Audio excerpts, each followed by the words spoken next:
সরকারে কিসে ধরেছে? ভূতে ধরছে। সরকারের মাথার উপরে চেপেছে বামপন্থীরা। बर्बाद गुलिस्तान के लिए एक ही उल्लू काफी है, गुलिस्तान की हर शाख पे उल्लू बैठे हैं, फिर अंजाम गुलिस्तान क्या होगा?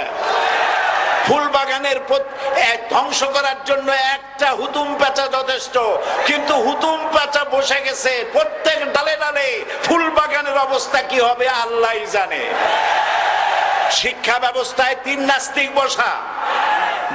আইন যাকে দেওয়া হয়েছে তিনি আইনের চেয়ারে বসে সব বেআইনি কথা বলতেছেন। তিনি বলতেছেন ধর্ম ভিত্তিক রাজনীতি চলবে না।